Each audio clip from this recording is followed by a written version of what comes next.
ఈ కాకరకాయ కారాన్ని అయితే నేను చేసే విధంగా చేసుకోండి. చాలా సింపుల్గా చేశానండి. అందరూ చాలా ఈజీగా చేసుకోవచ్చు నేను చెప్పే విధంగా అయితే. ఇదిగోండి చాలా బాగుంది. ముక్క కూడా చాలా మెత్తగా ఉడికిపోయింది. అస్సలు చేదనేదే లేదు. చాలా బాగుంది. ఎలా చేసుకున్నాం అన్నది ఇప్పుడు వీడియోలోకి అయితే వెళ్ళిపోదాం.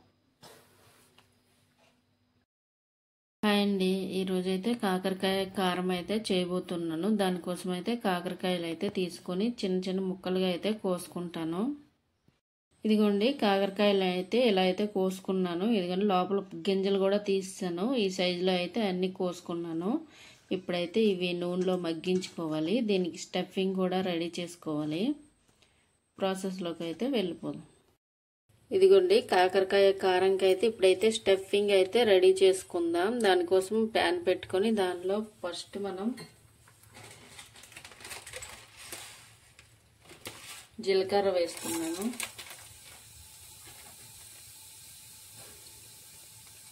ధనియాలు,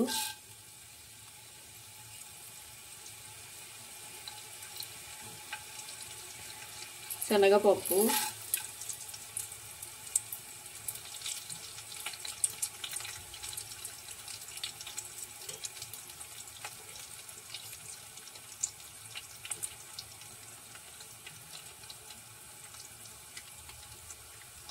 వెల్లుల్లి రేకులు,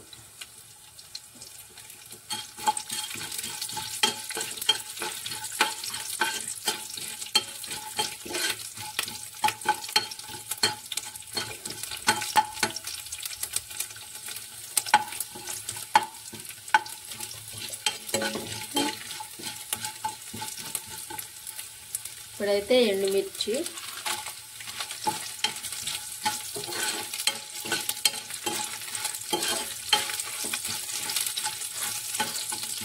చిన్న అల్లం ముక్కలు,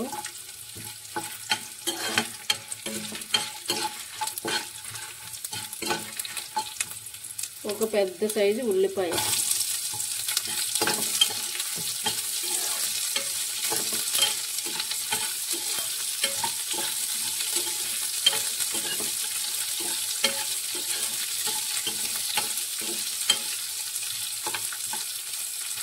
ఇదైతే లైట్గా ఫ్రై అవ్వాలి. తర్వాత దీన్ని అయితే మనం మిక్సీలో వేసుకొని మెత్తగా పేస్ట్లా చేసుకోవాలి.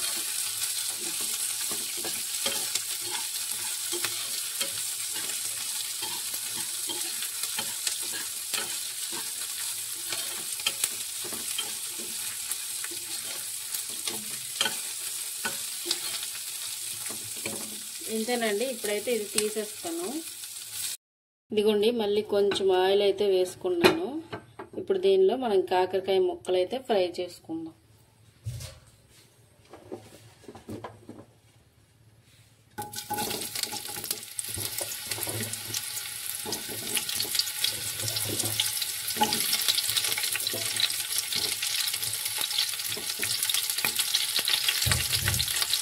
సిమ్లో పెట్టుకుని అయితే ఫ్రై చేసుకుందాం.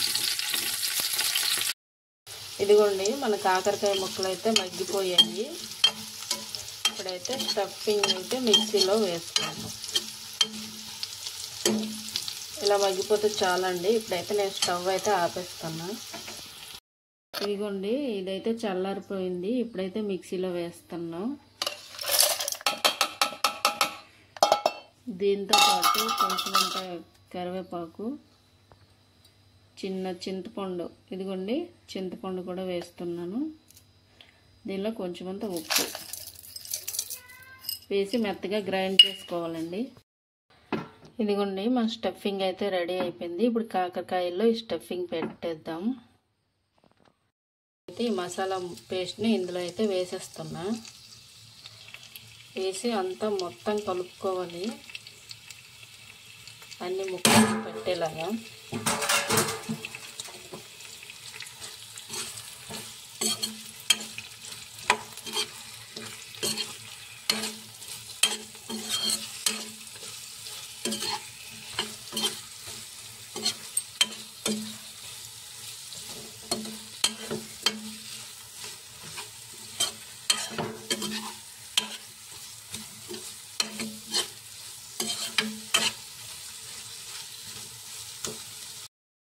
ఇదిగోండి మూత పెట్టి అయితే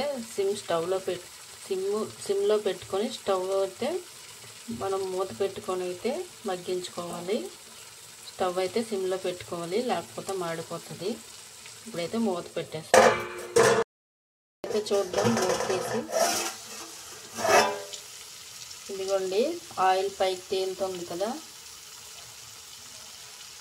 చాలా ఉల్లికారం కాకరకాయ ఫ్రై అయితే రెడీ అయిపోయిందండి. ఇదిగోండి సిమ్లో పెట్టి మధ్య మధ్యలో కలుపుకోవాలి. ఇంతేనండి, చాలా సింపుల్గా ఈజీగా చేసుకునే కాకరకాయ ఉల్లికారం, కాకరకాయ మసాలా కర్రీ, కాకరకాయ గ్రేవీ కర్రీ ఎలా అయినా పిలుచుకోవచ్చు. అయితే స్టవ్ అయితే ఆపేస్తాను.